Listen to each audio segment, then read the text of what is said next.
Kita beralih ke Irak. Irak baru saja mengakhiri kebuntuan politik selama berbulan-bulan setelah parlemen menyetujui pemerintahan baru, namun di bawah tekanan regional yang sangat berat. Calon Perdana Menteri Ali Al-Zaidi telah menajukan calon-calon kabinetnya dalam langkah nyata pertama untuk mengakhiri kebuntuan yang telah berlangsung sejak pemilu tahun lalu. Namun ini bukan hanya soal politik di Baghdad. Amerika Serikat berusaha keras untuk menjaga agar milisi yang didukung Iran tidak masuk ke dalam pemerintahan.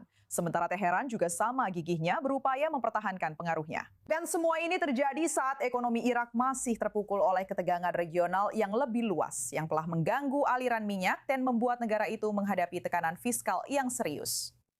Bergabung bersama kami sekarang adalah Michael Prejon. Dia adalah konsultan kebijakan luar negeri dan keamanan nasional di Washington DC.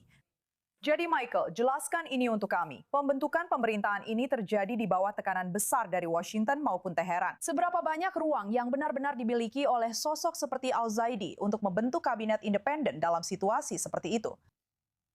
Jadi, ketika saya berada di komunitas intelijen, tugas kami adalah melihat pengaruh Iran di dalam kementerian dan kantor Perdana Menteri. Dan ada dua orang yang berdiri di sisi kiri layar Anda, di sebelah Perdana Menteri baru Irak, Zaidi. Salah satu yang memakai sorban adalah Qais Khazali, seorang yang ditetapkan sebagai teroris, pemimpin As-Sabah Al-Haq yang membunuh orang Amerika menggunakan proyektil tembus yang dibentuk oleh ledakan. Anda bisa melihatnya di sana di layar Anda. Dan orang di sebelah kanannya adalah Hadi Al-Amiri, pemimpin Korps Badr, yang merupakan proksi utama Iran di dalam Iran. Jadi, Zaidi di sini sudah tunduk pada Teheran, bahkan dalam foto ini. Ini adalah penghinaan terhadap Presiden Amerika. Mari tunjukkan kepada orang-orang ini bahwa Presiden Trump sedang berusaha agar Perdana Menteri baru keluar dari pemerintahan. Mari kita tunjukkan dia bersama Perdana Menteri, karena orang Amerika tidak tahu siapa orang-orang ini. Dan itu adalah Perdana Menteri Maliki yang duduk di sebelah mantan Perdana Menteri Maliki yang duduk di sebelah Zaidi. Zaidi adalah orangnya Maliki di Irak. Ini tidak berarti apa-apa dalam hal membatasi pengaruh Iran. Ini hanya kedok bagi Barat, tetap dikendalikan oleh Teheran. Dan dalam foto ini ada 5 orang yang ditetapkan sebagai teroris dalam foto ini. Dan satu Perdana Menteri, Maliki, yang pada dasarnya mengawasi semuanya dari balik layar. Benar. Sekarang kita melihat laporan yang keluar saat ini mengatakan bahwa Perdana Menteri baru Irak telah dilantik dengan kabinet yang belum lengkap setelah para anggota parlemen lagi-lagi gagal mencapai konsensus pada posisi-posisi kunci. Bagaimana dengan laporan terbaru ini? Saya ingin bertanya lebih spesifik tentang hal ini karena ini benar-benar merupakan peristiwa yang sangat menarik selama seminggu terakhir. Bagaimana laporan terbaru tentang pendirian pangkalan Israel di gurun Irak yang diduga ditutupi oleh Amerika Serikat juga memengaruhi bagaimana Irak melihat hubungan masa depannya dengan Amerika Serikat dan pada akhirnya pengaruh yang akan dimiliki Amerika Serikat terhadap pemerintahan Irak di masa depan. Ancaman terbesar bagi rezim di Baghdad adalah hubungan kita dengan orang Kurdi di utara.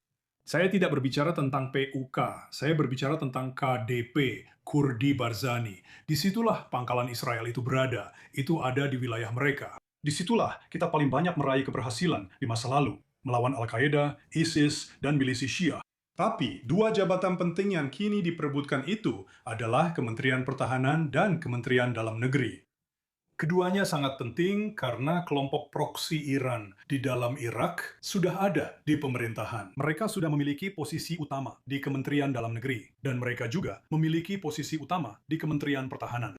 Jadi ketika Presiden menuntut agar Perdana Menteri Irak memindahkan milisi-milisi ini, Anda tahu, melucuti senjata mereka, mengurangi kemampuan mereka, tetapi memindahkan mereka ke dalam pemerintahan, mereka sebenarnya sudah ada di sana. Mereka sudah memiliki posisi utama. Mereka bisa menggunakan peralatan militer Amerika Serikat apapun yang kami berikan kepada pemerintah Irak. Dan dolar Amerika Serikat masuk ke Irak yang langsung diberikan kepada milisi-milisi ini. Dan mereka membayar sekitar 50% upeti kepada IRGC dan pasukan Quds-nya.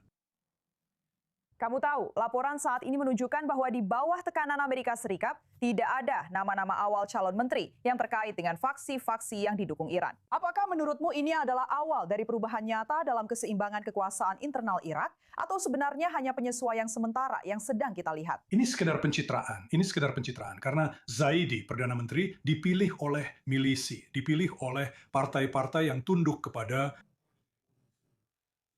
Iran. Sekarang dia adalah seorang pengusaha, jadi dia bisa disuap, dia bisa dipengaruhi, mungkin lebih oleh Amerika Serikat daripada Iran, karena Iran sedang dalam keadaan lemah. Tapi dia bukan pemimpin yang kuat. Dia tidak akan menggerakkan militer Irak melawan milisi-milisi itu. Dia tidak bisa karena militer Irak, mayoritas komandannya, sudah merupakan komandan inti Ba'atis. Artinya, mereka sudah terikat dengan proksi Iran. Jadi ini sekedar pencitraan. Semua ini tidak ada artinya. Ini pada dasarnya adalah cara untuk mempercantik citra Irak. Tapi ketika Presiden mendukung Perdana Menteri ini, sebenarnya dia sedang mengujinya. Dia tidak akan memberinya dukungan tanpa syarat. Dia memperingatkannya bahwa setiap pelanggaran terhadap apa yang diinginkan Amerika Serikat, itulah sebabnya Qais Ghazali berdiri tepat di sampingnya. Pria dengan sorban putih itu membunuh orang Amerika. Qasem Soleimani menariknya dari sebuah milisi di Irak dan membuatnya membentuk milisinya sendiri. Qais Ghazali masuk dalam daftar teroris, dan dia berdiri tepat di samping Perdana Menteri terpilih. Dan itu sangat berarti. Itu sudah menjelaskan semuanya.